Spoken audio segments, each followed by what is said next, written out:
Hello everyone! You are so invited to our lesson. Today we will talk about a charming coming-of-age comedy drama, You Are So Not Invited to My Bat Mitzvah, about Jewish teens and the traditions revolving around the celebration called Bat Mitzvah. Number 1. To kick off. Now you're an adult. So who cares if 2 years ago you accidentally peed yourself during a field trip and had to get a secret dry pants delivery from your awesome older sister Ronnie? This is a hypothetical situation, of course.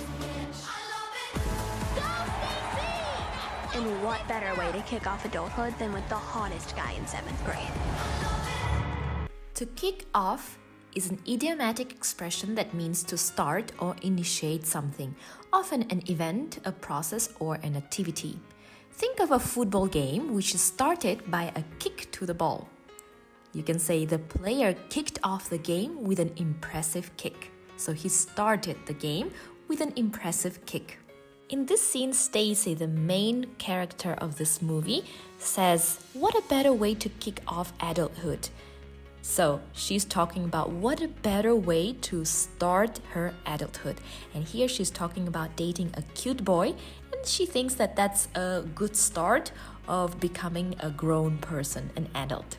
Alright, now you can use this phrase in two different ways. You can use it after a subject, so something kicks off. For example, the concert kicks off at 8 p.m. sharp, so don't be late. The school's annual carnival will kick off next weekend. The celebration has kicked off with a ribbon cutting ceremony. Or you can follow the phrase kick off by an object, so by something. The team will kick off the match in a few minutes. Let's kick off the meeting with a brief introduction. She's kicking off the conference by introducing the keynote speaker. Let's say this phrase together. Kick off. Kick off. Kick off. Kick off adulthood. What a better way to kick off adulthood.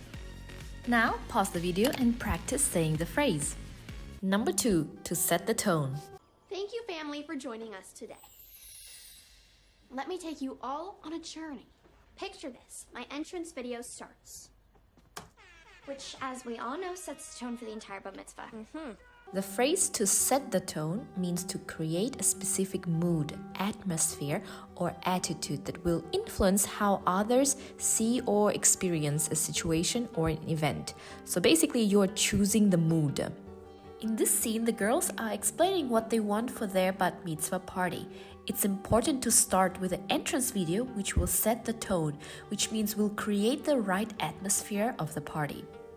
You can use the phrase set the tone with two different prepositions.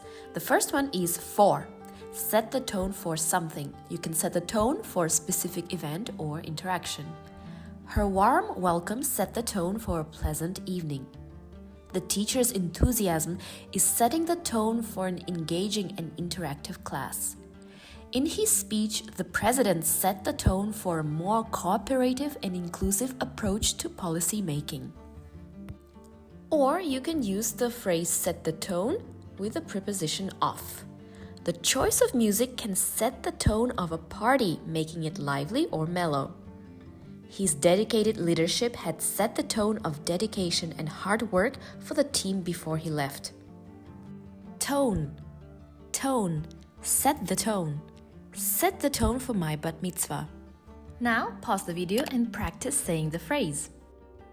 Number 3. To have someone's back. Let's just go. No, you should stay with your new friends. What are you talking about? Oh my God, stop. You didn't have my back. Just admit it. You stop. I told you not to jump. I didn't even want to be here. Only because you already got them to come to your party. You're being so dramatic right now. You're such a wannabe right now. To have someone's back means to be supportive and protective of someone, especially in times of need, difficulty, or conflict. It implies a strong sense of loyalty and readiness to help or defend that person. So you are supporting someone's back. In this scene, the two friends are arguing, and Stacy says that her friend Lydia didn't have her back, which means that she didn't support her before and laughed at her with other people. She wasn't a good friend. Have someone's back. So remember to change someone to the person that you are supporting. I know I can count on my coworker to have my back during that important presentation. Parents have their children's backs, providing support and guidance throughout their lives. He demonstrated his loyalty by having his friend's back in the dispute with a neighbor. Let's say the phrase from the movie together. My back, my back. You didn't have my back. Now pause the video and practice saying the phrase. Number 4, to hit on someone.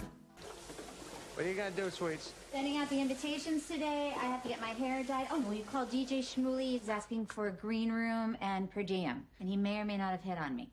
Well, I may or may not punch him in the face. Yes. No one is hitting anyone. We're not talking about being violent. The phrase to hit on someone is an informal and colloquial expression that means trying to attract someone's attention or express romantic interest. That means flirting with someone. In this scene, the girl's mom is saying that the DJ that she had contacted may or may not have hit on her, so may or may not have flirted with her. Hit on. The word hit is the verb, and you can change it according to the tense and use it in different forms. He tried to hit on her at the party by offering to buy her a drink and striking up a conversation. She felt uncomfortable when a stranger began hitting on her at the bar. People often use humor as a way to break the ice when hitting on someone. Hit. Hit. Try to connect the words hit and on. Hit on. Hit on. Hit on me. Hit on me. Now pause the video and practice saying the phrase. Number 5, to be psyched. And number 6, to be stoked. Don't do this to me. Let's go. Booby, I'm psyched. Psyched about the popcorn. Lots of butter. Lots of anger after I finish it. No one's gonna find us in here. I don't know, I just feel like God's gonna be mad. Nah, God's gonna be stoked that we like each other so much. You're right. Okay, we put these two phrases together because they both mean the same thing. Both phrases mean to be extremely excited, enthusiastic, or eager about something. In this scene, Adam Sandler's character is talking about popcorn. He's saying that he is psyched about the popcorn because they are on the way to the cinema. He's excited about it. And in this scene, the two teens are trying to find a place to kiss. The boy says that God's going to be stoked that they like each other. So he says that God is going to be excited about them liking each other. The phrase to be psyched is usually followed by the preposition about, and after that you can use a noun or a verb in a gerund form, so with ing. She's really psyched about her upcoming job interview. She's been preparing for weeks. I was so psyched about the concert last weekend. It was amazing. The kids will be psyched when they learn about the upcoming trip to Disneyland. The phrase to be stoked is also followed usually by the preposition about, and in the same manner can be followed by a noun or a verb in the gerund form. I'm absolutely stoked about the upcoming music festival. She was stoked to receive a scholarship for her dream college. Everyone at the party was stoked when they announced the surprise guest performer. Psyched. Psyched. Please be careful that the letter P in this word is silent, so we do not say it. Psyched. I'm psyched. I'm psyched about popcorn. I'm psyched about popcorn. Stoked. Oh, stoked. Be stoked. Gonna be stoked. God's gonna be stoked. Now pause the video and practice saying the phrase. Number 7, chummy.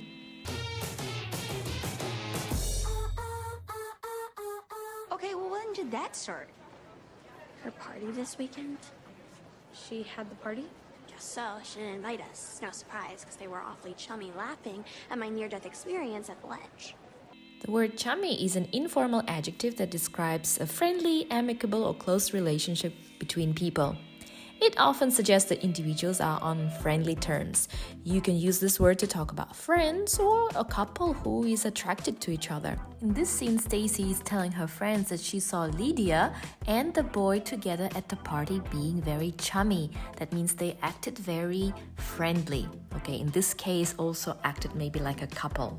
The word chummy is an adjective. Let's see some examples of how you can use the word in a sentence.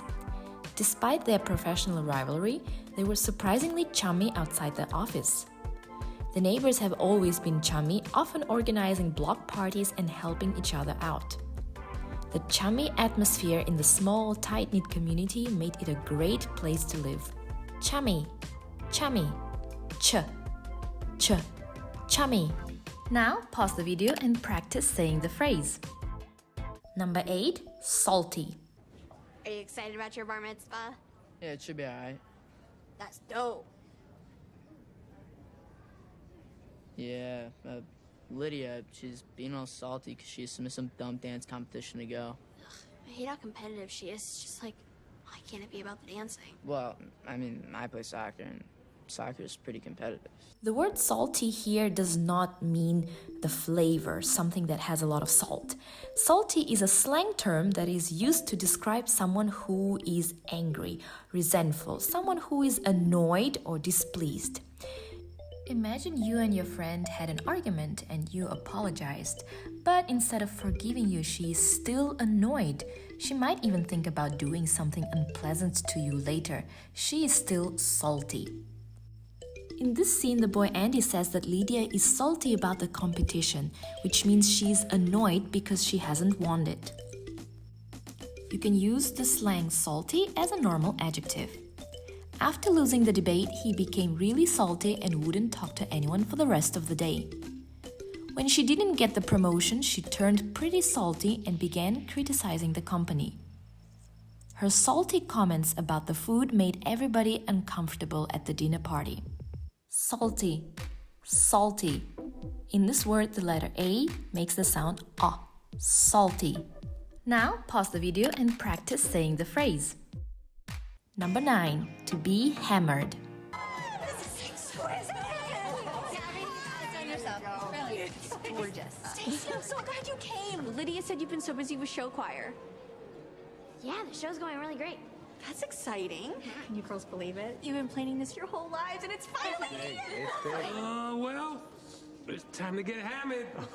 Hey. Alright, now this is a hammer. We say that a person is hammered when that person is very, very drunk. So drunk that it looks like he was hammered. That means that the person is so intoxicated, usually he or she cannot walk properly, maybe cannot even speak. In this scene, Lydia's father is saying that it's time to get hammered. That means it's time to get drunk and start to party. Hammered. This word can be used as an adjective or as the verb past participle form. She got so hammered at the party that she couldn't even remember what happened the next day.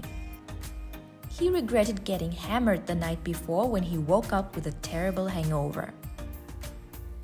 They spent the evening laughing and having fun, but by the end of the night, they were both completely hammered. Hammered. Hammered. Time to get hammered. Now, pause the video and practice saying the phrase. Okay, and now it is time for you to do some exercises and check how well you understood the material. And remember, if you need extra time, you can always pause the video. Exercise number 1.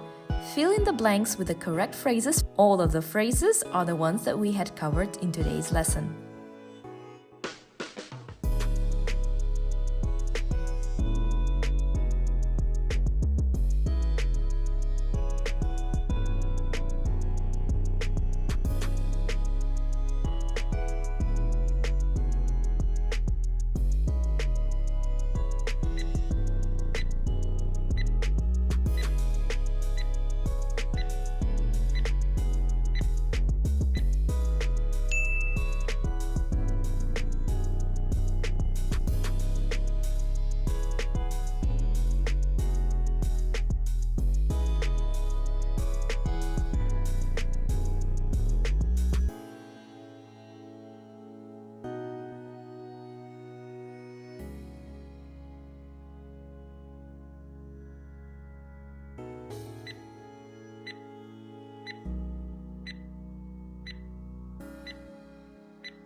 Exercise number 2. Look at these sentences. All of them have one mistake each. Now, find the mistakes and correct them.